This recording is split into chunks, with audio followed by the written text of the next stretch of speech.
쿠르트 바그너라고 하는 독일의 한 젊은이가 어느 날 인생을 그만 살기로 마음을 먹고 마지막으로 자기의 의자에 앉아서 마지막 커피 한 잔을 하고 있었습니다. 그가 죽게 된 것은 왜 그런 마음을 먹게 됐냐면, 그가 그때까지 히틀러라고 하는 자기가 숭앙하던 사람을 따라다니다가 히틀러라고 하는 독일의 그 독재자요 살인자가 2차 대전 후에 자결을 하게 되었는데, 히틀러가 그렇게 사라지게 되자 히틀러 없는 자기 인생도 의미가 없다고 생각해서 자결을 하려고 했던 것입니다. 커피를 마시면서 주위를 마지막으로 둘러보는데 그 옆에 전도 쪽지 하나가 눈에 띄었습니다. 복음 쪽지였습니다. 그 복음 쪽지를 가지고 무심결에 읽어 내려가기 시작했습니다. 읽는 순간 가슴이 뜨거워지기 시작했습니다.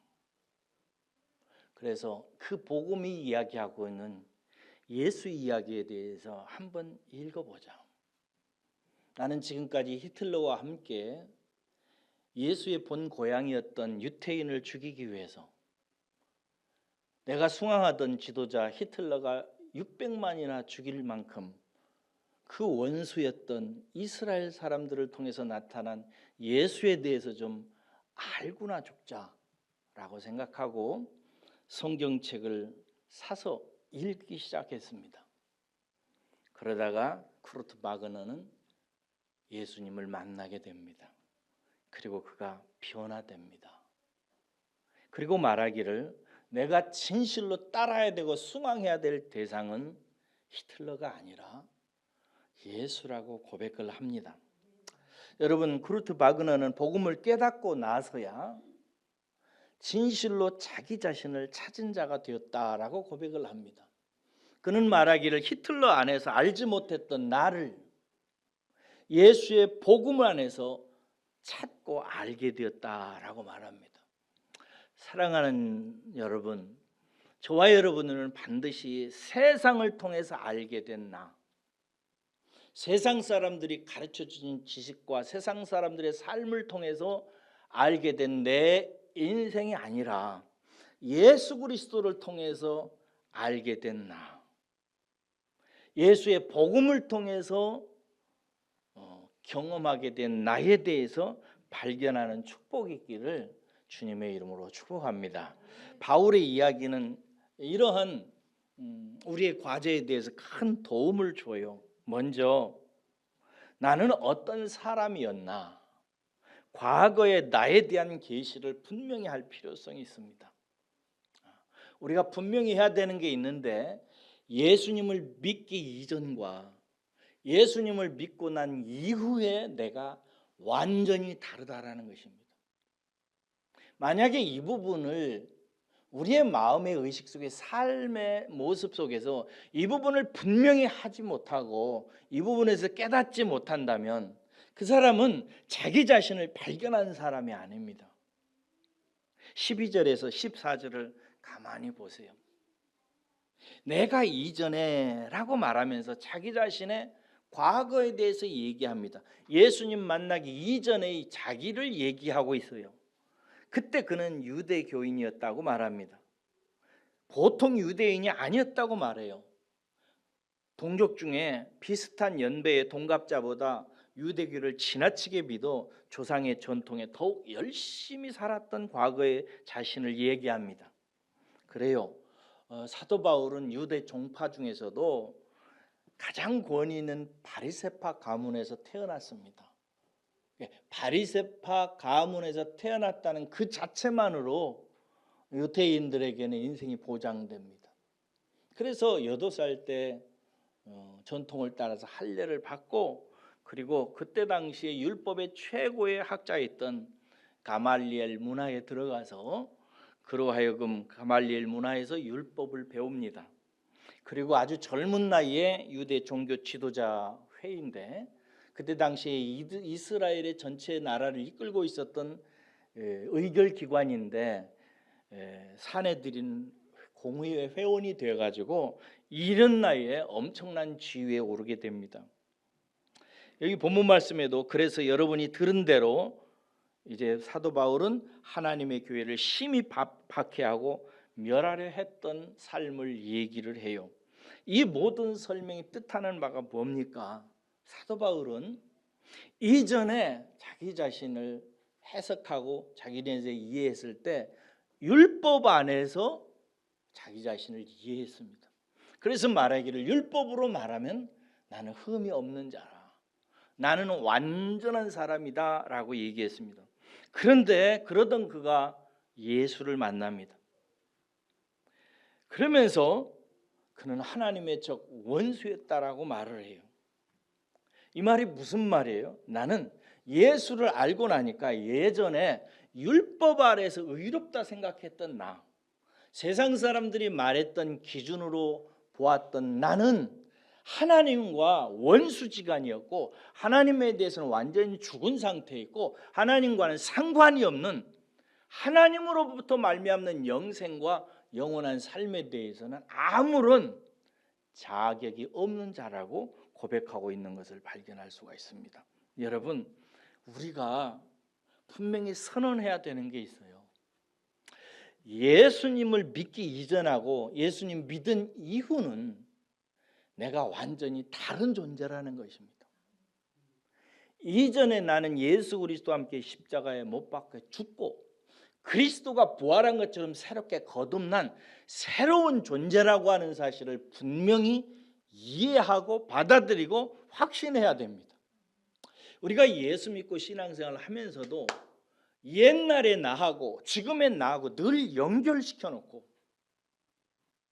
이걸 끊어내지 못하고 여전히 옛날의 상처, 옛날의 아픔, 옛날의 추억, 옛날의 눈물, 옛날의 성공, 옛날의 나, 옛날의 학벌, 옛날의 내 고향, 옛날의 내 아버지 연결시켜가면서 살아가는 습관이 우리는 자연스레 길들여져 있습니다.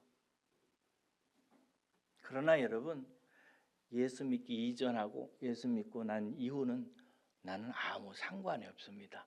믿으시기를 주의 이름으로 축원합니다. 우리는 옛날의 나에 대해서, 사도 바울로 말하면 율법의 의로 인해서 자기를 해석하던 옛날의 사도 바울은 죽었다고요. 예수 그리스도와 함께.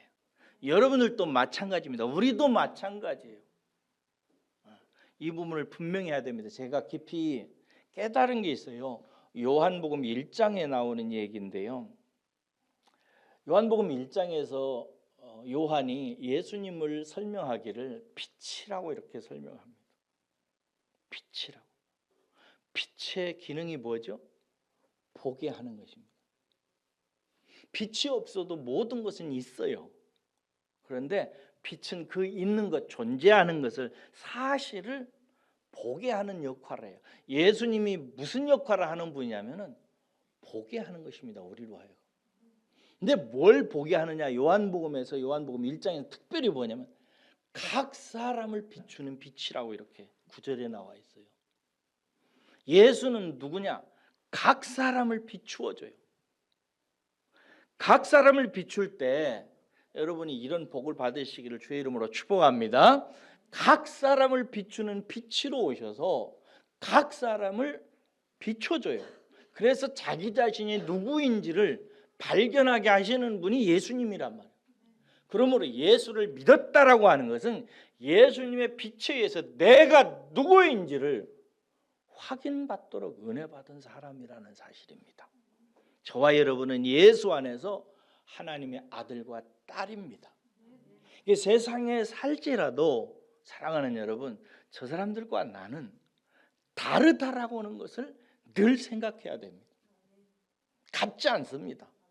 달라요. 다른 사람과 다를 뿐만 아니라 예수 믿기 이전하고 예수 믿은 이후하고는 완전히 다릅니다. 우리가 예수 그리스도를 믿을 때 옛자아는 예수 그리스도와 함께 십자가에 못 박혀 죽고, 할렐루야, 예수 그리스도와 함께 다시 부활한 자아입니다. 그래서 이전 것은 뭐 했다고요? 지나갔다, 없어졌다, 사라졌다. 찾을 수 없다. 예전 것은 지나갔으니 보라 새 것이 되었도다. 저와 여러분들은 새 것입니다. 할렐루야. 이것을 발견하는 것이 자아를 찾는 것입니다. 이게 이제 그래서 성도의 출발점이에요. 여기서부터 출발하는 것입니다. 분명히 구별해야 됩니다. 이렇게 과거에 자격 없는 자기 자신을 말한 후에 사도 바울은 그 다음에 15절에서 16절 상반절에 보니까 새로운 자기를 얘기합니다. 그러면서 바울은 뭐라고 시작했냐면 그러나라고 하는 접속사로 얘기합니다. 옛날에는 내가 하나님께 대해 원수였고 율법에 의해서 해석해서 나를 이해하고 율법으로 내가 살려고 했지만 그러나 나는 하나님의 교회의 핍박자였고 하나님과 원수였다. 그러나라고 말하면서 예수를 통해서 나에게 나타난 계시를 얘기합니다. 거기 15절에서부터 보세요. 나는 정말 자격 없는 자였는데 어머니의 태로부터 택정하셨다고 그러지 하나님이 그의 은혜로 나를 부르신 이가 있었다는 거예요. 누구예요? 하나님이시죠. 그 하나님이 그의 아들을 예수님을 이방에 전하게 하기 위해서 예수님을 내 속에 나타내시기를 빛으로 내 속에 나타나시기를 기뻐하셨어요. 그래서 내 속에 빛으로 오신 예수님이 나타나게 되니까 내가 어떤 존재라는 사실을 깨달은 거예요. 세상 사람들과 율법으로 말미암아서 똑같은 존재이지만 어머니 태로부터 옛부터 내가 이 세상에 내 몸을 드러내기 이전부터 하나님께서 나를 택정하셔서 세상 이방인들에게 복음을 전하게 하기 위해서 나를 사도로 부르셨다고 하는 사실을 이렇게 발견하고 고백하는 것을 볼 수가 있습니다. 우리는 여기서 바울의 인생을 늘 자기 자신이 가리키는 단어를 다시 발견합니다. 그게 뭐냐면 은혜라는 말입니다. 은혜의 뜻이 뭐죠? 자격 없는 자에게 베푸시는 하나님의 호의. 옛날에 율법 안에서 의롭다 했던 나는 하나님 앞에 자격 없는 자요. 옛날에 우리는 공자 선생님, 맹자 선생님, 부처님 등이 가르쳐준 사람은 이래야 돼. 이 사람이 좋은 사람이야. 이 사람이 성공한 사람이야. 이 사람이 바른 사람이야. 이 사람이 경우 있는 사람이야 라고 말했던 모든 것에 대해서 우리는 그것으로 내가 자격 있는 사람이라고 옛날에는 살았지만 그래서 좋은 학벌 갖고 좋은 가문에서 태어나고 공자와 맹자를 배우고 학교에서 윤리를 배워서 내가 어느 정도 세상 앞에 나타낼 수 있는 자아가 내가 의로운 자아다 이게 나다라고 드러내려고 했지만 그것에 대해서는 이제 상관없는 자가 되었고 하나님께서 영원 전부터 저와 여러분을 택정하셔서 하나님의 은혜를 베푸셔서 우리를 하나님 나라의 유업을 이을 자로 하나님의 아들과 딸로 부르셔서 내가 거듭나서 태어난 자라고 하는 인식을 갖게 되는 것입니다. 여러분 바울이 깨달은 이 은혜가 우리들에게도 명확해지기를 주의 이름으로 축복합니다. 이것이 명확해지면은요 돈 문제나 건강 문제나 자식 문제나 남편 문제나 사업 문제나 이런 부분에 대해서 완전히 새로운 시각을 갖기 시작하는 것입니다. 옛날에는 그런 것들로 나를 해석하고 그것으로 나를 의식하고 그것으로 나를 증명하려고 해요. 세상 사람들이 다 이전에 자기 자신을 발견하고 해석하는 방식으로 자기를 나타내려고 해요. 그래서 반대로 학벌이나 건강이나 돈이나 명예나 이런 것이 없으면 나라고 하는 자신이 초라해 보이고 만족이 안 되고 슬프고 늘 눌려 살아요. 여러분 혹시 지금도 그러신 분 계시죠? 돈 없으면 나는 별것 없는 것 같고 좋은 대학 못 나오면 나는 그냥 별 볼 일 없는 인생 같고 그런 것처럼 생각하고 사업이 안 되거나 자식이 안 되거나 남편이 속썩이거나 이러면 내가 망가진 것 같고 이런 마음이 늘 들 수 있어요.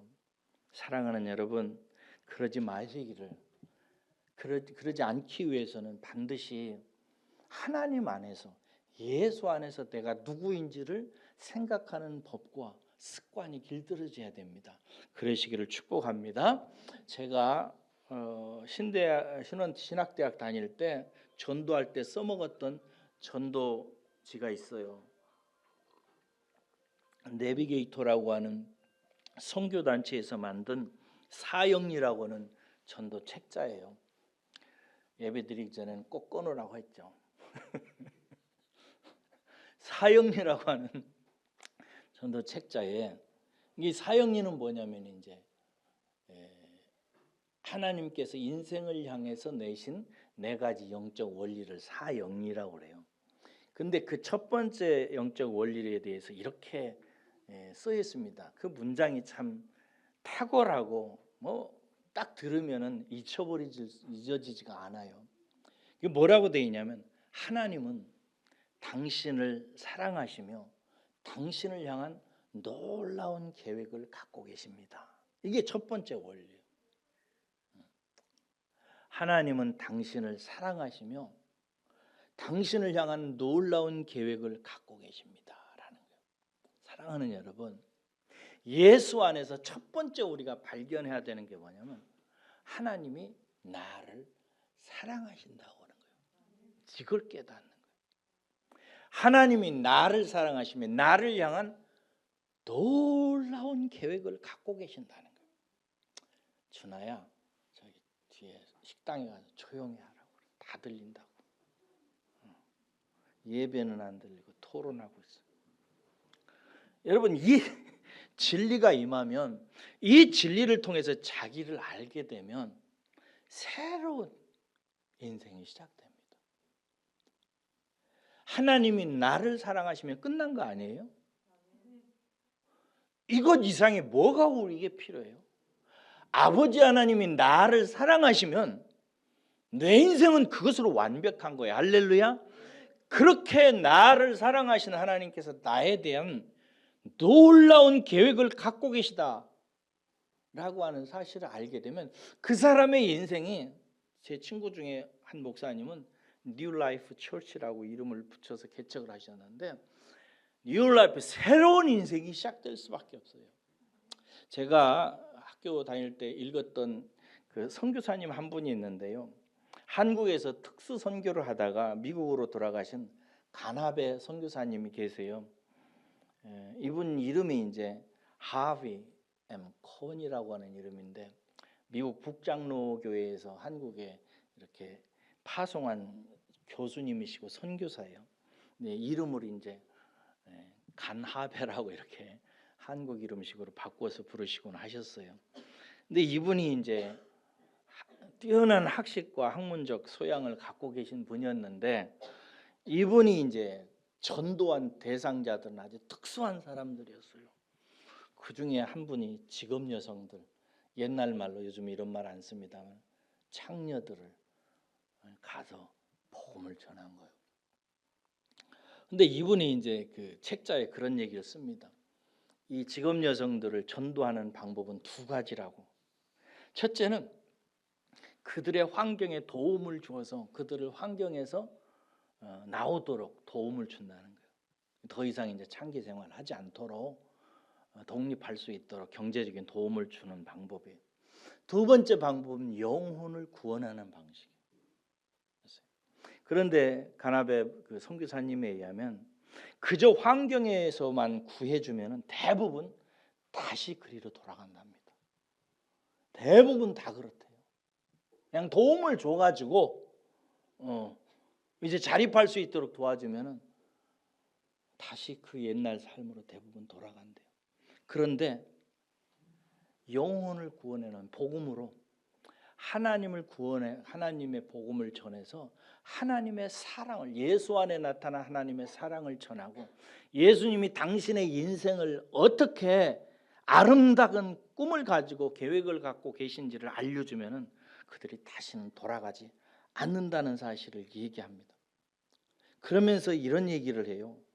예수 그리스도를 그렇게 만나게 해서 그들의 영혼을 구원해서 하나님의 사랑을 알고 하나님의 계획에 눈을 뜨게 되면은 10명의 창녀 중에 8명은요 그날로 그곳에서 뛰쳐나온답니다. 자기 스스로 뛰쳐나와서 공장에서 일하거나 가정부로 일하거나 장사를 하거나 그래서 자기 자신의 빚을 갚고 심지어 다른 동료들이 그 길에서 벗어날 수 있도록 후원하는 프로그램에 함께 참여한답니다. 이것이 하나님의 계시 속에 드는 은혜라고 가나베 목사님은, 선교사님은 얘기합니다. 사랑하는 여러분, 우리를 바꾸는 힘은 어디서 나오는가? 내 인생을 하나님께 쓰임받는 위대한 인생으로 바꾸는 힘은 어디서 나오는가? 학벌에서 나오는 게 아닙니다, 여러분. 많이 배우는 데서 절대 나오지 않습니다. 그래서 여러분들 중에 나는 많이 배우지 못해 열등의식 가지고 있는 사람, 조금 더 그런 거 가질 필요 없어요. 진짜 나쁜 놈들은 많이 배운 놈들 중에 많습니다. 진짜 못된 사람은 온갖 권력 다 가지고 물질 다 가지고 있는 사람입니다. 만약에 여러분들에게 많은 학식과 많은 돈과 많은 권력을 여러분들에게 쥐어주면 지금보다 대부분은 더 안 좋은 삶으로 떨어집니다. 뭐 별로 목사님이 나를 너무 무시하는 것 같네, 이런 느낌을 갖습니까? 안 그렇습니다. 저는 그 예배 드릴 때, 기도할 때 하나님 우리나라 경제를 부흥시켜 주셔서 더 잘 살게 해달라고 기도하는 기도 이해해요. 근데 저는 동의는 하지 않습니다. 그냥 개인적이에요. 이해해요. 그런 마음이 제 마음의 육체 속에 있어요. 그렇게 해주시기를. 왜냐하면 나는 여러분들이 고생하는 게 싫으니까. 근데 여러분들을 만약에 잘 살게 해가지고 한 달에 한 1,000만 원 이상 벌게 하면 나는 여러분들이 복된 인생을 살게 될까? 아이고, 나는 어림없다고 생각합니다. 부보다요, 가난이 우리에게 더 유익합니다. 막 아멘 한 명만 하잖아. 부보다 가난이 우리에게 더 유익합니다. 와, 3명만 하잖아. 어떨 때는 건강할 때보다 아플 때가 훨씬 더 유익합니다. 기쁘고 행복할 때보다 슬프고 눈물 날 때가 훨씬 더 행복하고 훨씬 더 우리에게 유익합니다. 제가 시를 써보니까 정말 많이 절감해요. 제가 시를 쓰거든요. 아마 몇 년 안에 시집 하나가 나올 거예요. 개혁신부에 지금 한 1년째 제 사진과 시가 등재되고 있거든요. 우리 교단 신문에. 근데 제가 시를 쓸 때 절감하는 게 있어요. 즐거울 때, 배부를 때, 행복할 때, 신날 때는 시가 나오지를 않아요. 안 나와요, 거기에서는. 머리가 돌아가지를 않아요, 행복하면. 언제 나오느냐? 슬퍼야 돼요. 아파야 되고요. 울어야 됩니다. 그래서 시를 쓰려면 저는 억지로라도 슬퍼지기 시작합니다. 인생이 뭔지 생각하고. 매일매일 죽는 사람들 이야기를 읽고, 오늘 또 무슨 사고 일어났나 읽고, 그러면서 인생이 왜 이렇게 살아야 되는 걸까? 뭐 노벨 문학상 받은 한강이라는 작가도 그런 비슷하더라고요. 그래야 글이 나오는 거예요. 사랑하는 여러분, 하나님의 예정 가운데서 우리가 부름을 입어서 하나님의 아들과 딸이 된 사람들은 무엇으로 새로운 삶으로 변화되는가? 하나님의 사랑과 계획에 대해서 눈을 뜰 때입니다. 이때 자기 자신의 상처도 자기 자신의 미래도 밝아지고 새로워지는 것입니다. 사랑하는 여러분, 이 은혜 속으로 들어가시기를 주의 이름으로 축원합니다. 그러면 어떻게 이 은혜 속으로 들어가는가? 어떻게 옛날에 나하고 새롭게 발견된 하나님의 사랑과 계획 안에서 사랑을 받고 있는 나하고가 어떻게 선명하게 드러나고 그 선명하게 드러난 하나님의 사랑과 계획을 붙들고 나아가고 그것을 기뻐하고 그 삶을 살 수 있는 힘이 어디서 나오는가? 잘 들으세요. 16절에서 17절 보세요. 하나님께서 그에게, 바울에게 아들 예수 그리스도의 계시를 나타내시기를 기뻐하셨을 때, 이 말은 요한복음에 의하면 하나님께서 예수라고 하는 그리스도 각인을 비추는 빛을 비춰주었을 때에 바로 그때에 바울이 어떻게 했는지를 보세요. 혈육과 의논하지 않고 자신보다 먼저 된 사도들을 만나러 예루살렘으로도 가지도 않습니다. 앞으로 내가 어떻게 살아야 될까 이것을 의논하기 위해서 혈육을 만나서 의논하지도 않고 먼저 예수님의 제자 됐던 사도들을 만나러 예루살렘으로 가지도 않습니다. 어디로 갑니까? 아라비아 사막으로 갑니다. 왜요? 오직 하나님과 시간을 갖기 위해서. 이게 중요해요.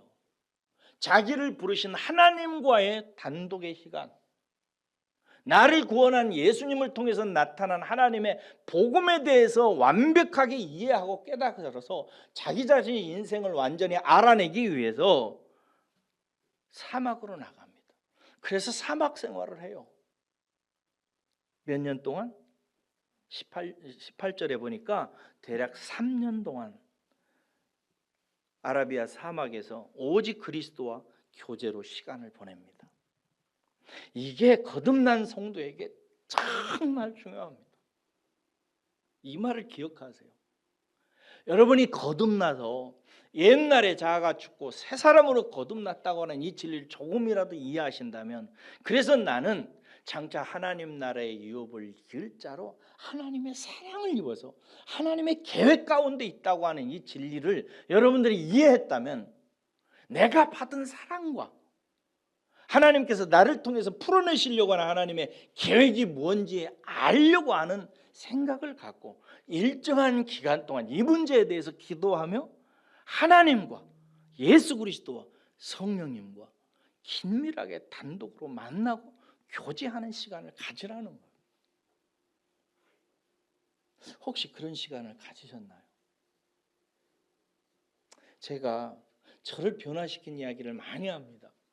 그건 제가 첫째 아이 에스더 태어났을 때 얘가 정상으로 태어나지 않아가 자식 때문에 정말 많이 울었어요. 막 죽으려고 생각도 했고요. 그러다가 어느 날 예수님을 만나게 됩니다. 만나게 돼서 예수 그리스도의 사랑에 막 그렇게 체험을 하게 돼요. 그리고 나를 부르신 무슨 계획이 있을 것 같은 생각이 드는 거예요. 그래서 제가 예수님을 만나고 고신대학 도서관에서 한 석 달 동안 이른 새벽에 일어나서 학교에 가서 도서관으로 들어가서 할 수만 있으면 도서관에서 나오지 않고 오직 말씀을 읽는데 집중했던 기간이 있습니다. 그 서너 달을 친구들하고 얘기 한마디 하지 않았어요. 집에서도 얘기도 안 하고 그냥 책만 읽고 기도하고, 책 읽고 기도하고 성경 읽고 기도하고 하면서 서너 달을 그렇게 보냈어요. 그런 후에 5살쯤 됐을 때 제 동생뻘 되는 신학생하고 만나서 얘기를 하게 됐습니다. 그랬더니 그 동생뻘 되는 신학생이 저한테 했던 말이 있어요. 형, 나는 지금까지 내 주위에서 변했다 하지만 나는 형처럼 변한 사람 만나본 적이 없어 라고 얘기했어요. 그렇게 얘기했어요. 여러분, 변화되고 싶으십니까? 여러분의 노력으로 변화되지 되는 게 아니에요. 내가 지금부터 착한 말 해야지, 내가 뭐 도덕적으로 선한 일을 많이 해가지고 하나님께 칭찬받아야지, 하늘에 복을 쌓아야 돼, 이런 율법식의 성향을, 이게 이제 나타나기도 해요. 근데 그 원인이 더 중요한 거예요. 그게 뭐냐? 좀 연배되신 분들은 이분 다 들어보셨을 거예요. 대도 조세영 씨 아시죠? 김용훈 집사님도 아시죠? 대도 조세영. 이 사람이 누구예요? 옛날에 1970년대, 80년대 이때에 사회 고위층들 집만 털어가지고 털어가지고 이렇게 그것을 가지고 가난한 사람도 막 돕기도 하고 이래가지고 붙잡혔어요. 그래서 이 사람을 대도 큰 도둑이다 이렇게 이름을 붙였던 적이 있어요. 아주 세간에 크게 뉴스를 타고 그랬죠. 아주 그냥 국회의원이나 막 부잣집들만 담을 넘어가지고 털은 거예요. 멋있어 보이잖아요. 그런데 그걸 털은 걸 상당한 금액을 또 가난한 사람들에게 막 쌀도 갖다 주고 막 이렇게 한 거예요. 홍길동 같은 이미지도 있죠. 그래 인기가 있었죠. 그런데 이 사람이 그렇게 세상에 주목을 받았는데, 더 주목을 받은 것은, 우리들이 기쁜 것은 그 감옥에 들어가서 모범수가 되어서 금방 얼마 있다가 나왔어요. 왜 그랬냐면 감옥에 들어가가지고 전도를 받아가지고 예수를 믿은 거예요. 이 사람이. 할렐루야죠. 예수를 믿어가지고 이 사람이 그 감옥 속에서 다른 사람들에게 예수 믿으라고 전도하고 찬송하고 막 이러니까 교도소에서도 저 사람 새 사람이 됐다고 이렇게 가지고 상당한 기간이 다 차지도 않았는데 모범수로 나왔어요. 나오자마자 이 사람이 한 일이 있어요. 교회 다니면서 간증하고 다녔어요. 뭐 전국의 교인들이 막 좋아했죠. 와, 저런 대도 저런 큰 도둑이 예수님 믿고 저렇게 바뀌었대. 막 이래가지고. 그러면서 이 조세영 씨가 그 후에는 막 내가 선교 활동을 하겠다 이래가지고 막 온 인생을 선교에 막 헌신하겠다 이래가지고 온 세상에 주목을 받았어요. 근데 지금 뭐 하고 있는지 아세요? 감옥에 있어요. 2000년도 11월에요. 신앙 간증을 하기 위해서 일본 도쿄에 갔다가 밤중에 주택 세 곳을 털다가 현지에서 경찰에게 체포됐어요. 2005년에는요 서울 마포구 치과의사 집을 털다가 경찰에게 잡혀서 감옥에 갔어요.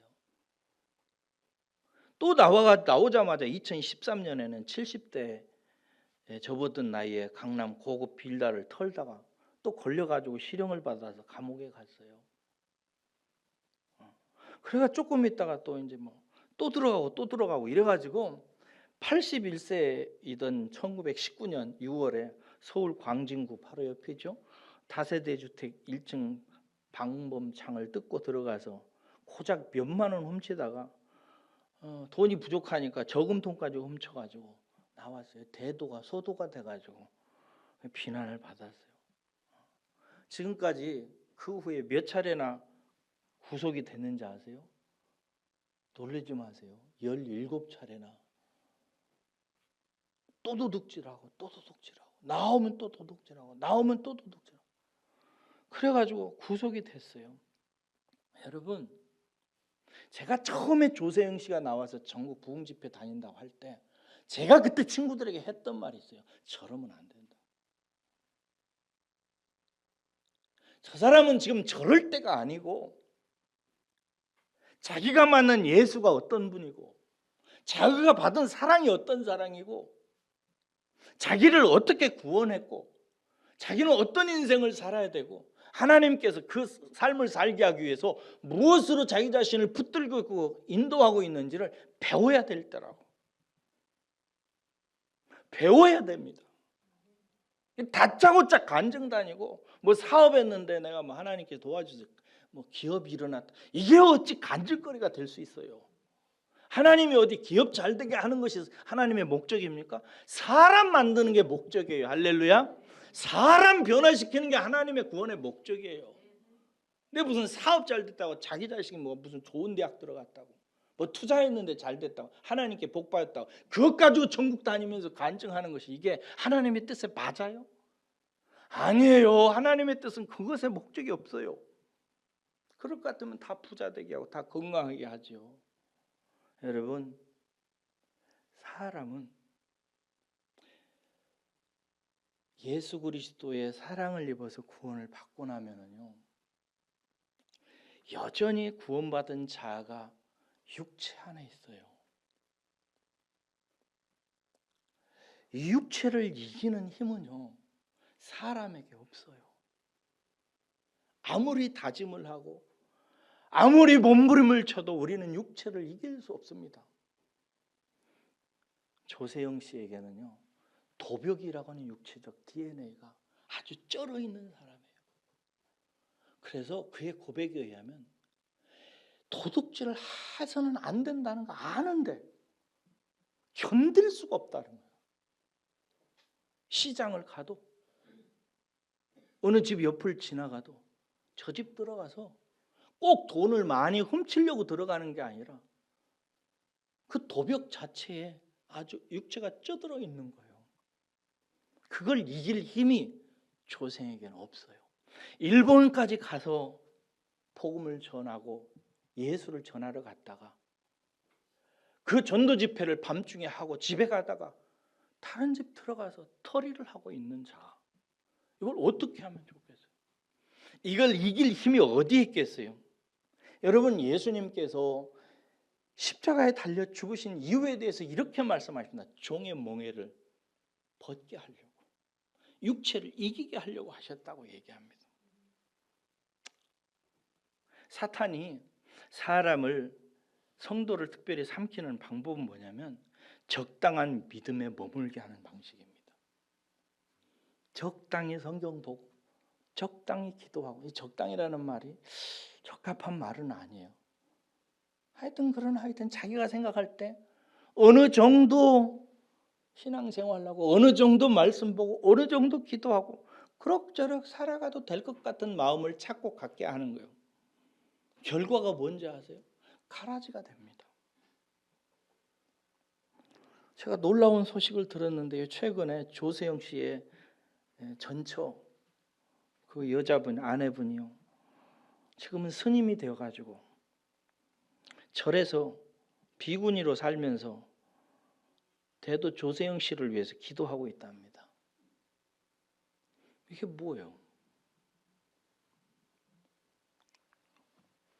여러분, 사람이 변화되는 것은 복음에 의해서 거듭난 후에 말씀과 기도로 변화됩니다. 디모데전서 4장 5절에 그 비결을 짧게 이렇게 기록되십니다. 오직이라고. 오직 말씀과 기도로 거룩하게 되느니라, 이렇게 되어 있어요.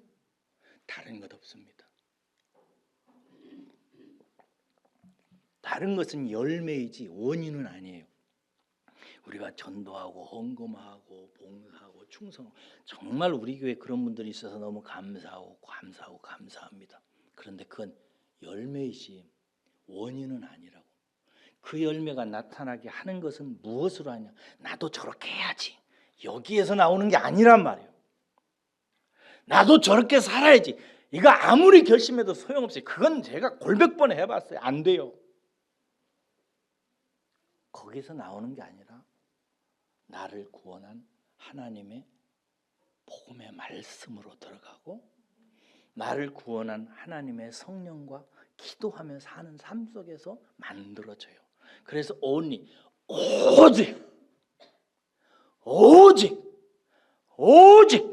말씀과 기도로 거룩하게 되느니라, 이렇게 돼요. 이게 사도 바울이 예수를 만나고 하나님께서 자기 자신을 사랑하셔서 옛날에 예수를 핍박하고 교회를 핍박하고 하나님과 원수가 되었던 나를 살렸음을 체험하게 됩니다. 그 사랑에 사로잡혀 버려요. 그리고 왜 나를 부르셨는지, 이런 인생의 의미가 뭔지, 나를 부르신 이 사랑과 하나님의 이 계획, 이런 것 전체가 뭔지에 대해서 알고 싶어서 아라비아 사막으로 들어갑니다. 거기에 들어가서 3년 동안 사도들도 만나지도 않고 가족과 상의하지도 않고 오직 아라비아 사막 어느 동굴 같은 데 살았겠죠. 3년 동안 살면서 하나님과 구약성 성경책 가지고 들어가서 그 성경책을 읽고, 그리고 하나님과 기도하고 하면서 3년 후에 지납니다. 그리고 나서 그는 깨달은 거예요. 그래서 지금 그 얘기를 하는 거예요. 나를 어머니로부터 태로부터 불렀다. 하나님께서 왜 불렀는가? 이방인들에게 나를 사도로 보내가지고 이방인도 예수 믿고 구원받게 하는 그 일을 하게 하려고 하나님께서 나를 부르셨다. 이걸 깨달아요. 깨닫고 나서 그들에게 전할 복음을 거기 아라비아 사막에 3년 동안 다 체계화를 시킵니다. 그래서 쓴 책이 로마서요, 갈라디아서요, 어떤 사람은 히브리서도 썼다고 그러고, 신약 성경의 대부분 13권을 사도 바울이 씁니다. 그래서 사도 바울을 통해서 이방인에게, 우리들이 복음을 이해하고 이스라엘 사람도 아닌 이방인들이 예수를 통해서 나타난 하나님의 복음을 이해하고, 이 복음이 온 열방을 구원하는 하나님의 복음이라고 하는 사실을 체계화시켜서 만들어냈고 써놓은 사람이 누구냐? 사도 바울이. 어디서? 아라비아 사막 3년 동안. 그리고 나서 밖에 나오니까 수리아 지방을 거기 보면 뒤에 그런 얘기 나죠. 수리아 지방에 갔는데 거기서 복음을 전해 본 거예요. 그러자 사람들이 깜짝 놀랍니다. 옛날에 박해했던 사도 바울이 진리를 전하는 모습을 보면서 그 변화된 모습으로 말미암아 하나님께 영광을 돌렸다는 거예요. 하나님께서 이렇게 쓰신 것입니다. 여러분, 참으로 우리는 귀합니다. 하나님께서 저와 여러분들이 볼 때 옛날에 예수 믿기 전에 이전에 나의 모습을 보면은 우리가 똑똑을 하기를 합니까? 뭐 지금도 마찬가지죠. 돈이 많기를 합니까? 잘나기를 했습니까? 뭐 예수쟁이들이 특별히 세상 사람들 마음이 착해요? 여러분 그렇다고 생각하세요? 벌써 막 한 집사님은 고개를 살래살래 흔드네. 그렇지도 않아요. 비슷비슷합니다. 그런데 그런 우리를 하나님께서 옛적부터 부르셔서 옛날에 예수 믿기 이전에 삶과 단절하게 하고 새로 거듭나게 하셔서 예수 그리스도의 십자가의 사랑으로 우리를 붙드셔서 새로운 삶으로 부르셨어요. 그 새로운 삶으로 나아가려면 우리를 사랑하시는 하나님의 계획이 성취되려면 반드시 내가 변화되어져야 돼요. 이게 일어나지 않으면 그 삶은 나타나지 않습니다. 그러려면 무슨 일이 발생해야 되는가? 오직 말씀과 기도로 하나님과 함께 살아야 돼요. 일하지 말라는 얘기 아니에요. 하루에 30분만이라도 하루에 10분만이라도 정말 하루 중에 일과를 마치고 무릎을 꿇고 성경책을 피든지 아니면 지난주일 목사님 설교를 한번 듣든지 들은 다음에 그 말씀을 가지고 하나님 앞에 엎드려서 하나님과 교제하세요. 기도하시라고. 나를 불쌍히 여겨주셔서 목사님의 말씀의 뜻대로 나도 그 길로 가게 도와달라고. 그렇게 자꾸 매일매일 살아보시라고. 하루에 한 30분씩만 1시간 정도면 더 좋고 30분 정도씩만 매일 한다면 여러분 6개월 안 돼서 여러분 옆 사람이 보고 알아봅니다. 당신 옛날에 당신하고 달라. 당신 진짜 예수쟁이 됐네. 이러더라고. 내가 술 안 먹고 거짓말 안 하고 이런 것으로 알아보는 것 아닙니다. 눈빛도 달라지고 말이 달라지고 그에 대해서 풍기는 게 달라져요. 제가 정말 친했던 친구가 있어요. 지금은 저 세상으로 갔는데 천국에 갔는데 김장규라는 친구예요. 이 친구하고 함께 그전에는 예수 만나기 전에는 같이 그냥 세상 유행가 주로 부르고요. 술 먹고 하여튼 즐겁게 지냈어요. 이 친구하고. 근데 제가 이제 그 후에 예수를 만나고 그리고 이제 변화되고 신학을 하고 이러고 있는데 몇 개월 만에 이 친구가 자전거를 타고 서울에서 부산까지 왔어요. 하여튼 성격도 호방하고 재밌는 친구예요. 자전거를 타고 동해안 쪽으로 가서 동해안으로 쭉 이렇게 자전거를 타고 부산까지 왔어요. 그래서 다시 자전거 다시 저 만나고 나서 부산에서 전라도로 해가지고 서울로 이렇게 올라가고 그런 일을 하는 호방한 친구예요. 아주 멋있어요. 근데 그 친구가 부산에 왔어요. 와서 나한테 그러는 거예요. 정우야, 너 요새 신학한다며? 그렇지. 근데 요새 술 안 먹냐? 그래요. 안 먹지. 그러면은 옛날 나를 생각해서 나는 너 좋아서 왔는데 나하고 함께 술 한잔 해줄 수 있어? 그래서 그러자. 그래서 제가 자갈치 같이 가가지고 자갈치 해산물 많은 데 가서 회를 떠가지고 태종대에 들어가서 태종대 신선바위가 있어요. 그래서 저녁 때 해질녘 좀 돼가지고 사람들 다 나간 다음에 신선바위에 둘이 앉아가지고 밤중에 달빛에 술을 마셨어요. 술을 마시는데 제가 예수에 대해서 얘기하는데 제가 막 울어요. 예수님 만나고 내 고난 속에서 나를 사랑하신 예수님이 내 안에서 어떻게 역사하는지 얘기를 걔한테 막 술 먹으면서 얘기를 하는 거예요. 나도 취하고 그 친구도 취했어요. 그랬더니 이 친구가 야, 그 예수 얘기 좀 그만해라. 아, 술맛 떨어진다 진짜. 네 주님하고 내 주님하고는 달라. 너는 그 주님을 모셨지만 나는 여전히 옛날 주님이요. 막 이러면서 농담을 하다가 나중에 그러더라고요. 야, 정우야, 오늘 사실은 내가 너 만나고 놀랬다. 너 진짜 예수쟁이 맞네. 그러더라고. 너는 진짜 예수쟁이다. 그러면서 말하기를 나는 이제 당분간 너를 찾지 않을 거다. 너는 너 주님 모시고 그 길로 가라. 나는 내 주님 모시고 이렇게 하겠다. 그러고 나서 한 20년 후에 만나는데 죽을 병이 돼가지고 걸려가지고 저한테 연락이 왔어요. 그래서 그 친구를 우리 교회 교문동에 있을 때 여기로 오라고 그래서 제가 안수하고 주님 영접시키고 기도하고 그랬습니다. 그리고 그 친구가 예수 믿고 천국 갔습니다. 여러분, 그 변화가 어디서 일어나는 제 다짐 아니에요. 결심 아닙니다. 우리에게는 아무 능력이 없어요. 오직 말씀과 뭐라고요? 기도다. 그러니까 매일 조금이라도 말씀 한 구절이라도 읽고 하나님과 조용히 기도하고 하나님께 내 인생을 들으며 하나님께 불쌍히 여겨달라고 기도하고 하나님께 호소하고 하나님 앞에서 울고 하나님께 기대하고 그렇게 지내보세요. 그럼 내가 변합니다. 변한 만큼 나를 사랑하셔서 나를 향한 놀라운 계획을 갖고 계신 하나님의 계획이 내 말과 내 인생을 통해서 풀려나고 나타나는 것을 금방 여러분들이 확인하기 시작합니다. 그 복된 길로 여러분 자신을 발견해 가시길 바라요. 우리는 영원히 나를 발견하도록 부름받은 자입니다.